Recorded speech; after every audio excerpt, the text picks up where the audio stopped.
ভারত এবার rail transit চায়। প্রস্তাব অনুযায়ী দর্শনা স্টেশন থেকে বাংলাদেশের ভেতর দিয়ে চিলাহাটি স্টেশন হয়ে নিউ জলপাইগুড়ি স্টেশনে যেতে চায়। এতে করে ভারতের পশ্চিমবঙ্গের কলকাতা থেকে শিলিগুড়ি যেতে 100 কিলোমিটার পথ কমবে এবং প্রস্তাবটি বাংলাদেশ সরকারের অনুমোদনের অপেক্ষায় আছে। পশ্চিমবঙ্গের গেদে থেকে নিউ জলপাইগুড়ি ট্রেন চলে। এই যাত্রাপথে 100 কিলোমিটার দূরত্ব কমাতে চায় দেশটি। তাই বাংলাদেশের দর্শনা দিয়ে প্রবেশ করে নীলফামারীর চিলাহাটি বন্দর হয়ে বেরোতে চায় ভারতীয় রেল। এজন্য পরীক্ষামূলক ট্রেন চালাতে অনুমতি চেয়েছে দেশটি। সেই প্রস্তাব বাংলাদেশ সরকারের উচ্চ পর্যায়ের সিগন্যালের অপেক্ষায় আছে।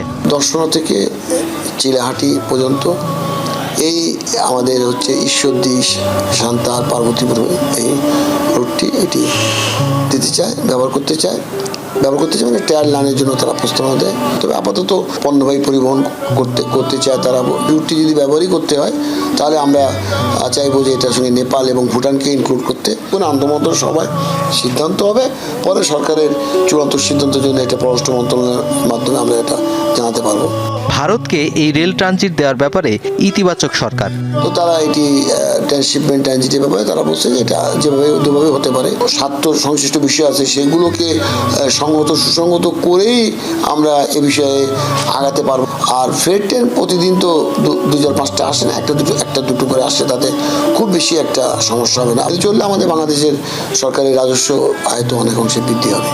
আন্তর্জাতিক নীতি অনুযায়ী ট্রানজিট দেওয়ার জন্য উৎসাহিত করা হয়েছে। তবে ভারসাম্যপূর্ণ চুক্তি না হলে সেই ট্রানজিট একসময় টিকবে না বলেই মত বিশেষজ্ঞের। যেহেতু একটা বন্ধুপ্রতিম রাষ্ট্র চেয়েছে, হয়তো সরকার দিবে, কিন্তু এখানে আমাদের প্রাপ্যতাটা নিশ্চিত করতে হবে নেগোসিয়েশনের মাধ্যমে। দেশপ্রেমের কথা চিন্তা করে এটাকে হিসাব করি, তাহলে আমি বলবো এটা একটা উইন উইন সিচুয়েশন হবে। পেশাদারিত্বটা দেখাতে হবে, রাষ্ট্রের স্বার্থটা রক্ষা করার মতো মানসিকতাটাও কিন্তু দেখাতে হবে।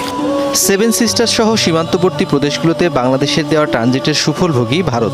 তবে দেশটির কাছ থেকে অনেক ন্যায্য হিস্সা পায়নি বাংলাদেশ, আছে এমন সমালোচনাও। বাংলাদেশের ভিতরে এক ধরনের কিন্তু ন্যারেটিভ আছে যে হ্যাঁ, রাজনৈতিকভাবে আমরা হয়তো অনেক কিছু স্বীকার করে নিচ্ছি, যেটা আসলে স্বীকার করা উচিত নয়। রাজনীতিবিদদেরকে যে দোষ দেওয়া, সেটা থেকে বের হয়ে এসে আমাদের যদি দক্ষতার উন্নয়ন আমরা করতে পারি, তাহলে সেই ক্ষেত্রে আমরা যে কোনো চুক্তি থেকে একটা ভালো ফলাফল অর্জন করতে পারবো। ভারতীয় ট্রেন এই রুটে চললে নতুন করে কোনো বিনিয়োগের দরকার নেই। ভারতীয় ট্রেন সরাসরি চলতে পারে বা বাংলাদেশের অংশে আমাদের ইঞ্জিন দিয়েও চলতে পারে। সে সিদ্ধান্ত পরে নেওয়া হবে বলে জানাচ্ছে রেলওয়ে। মৌনবী সরকার, যমুনা নিউজ, ঢাকা।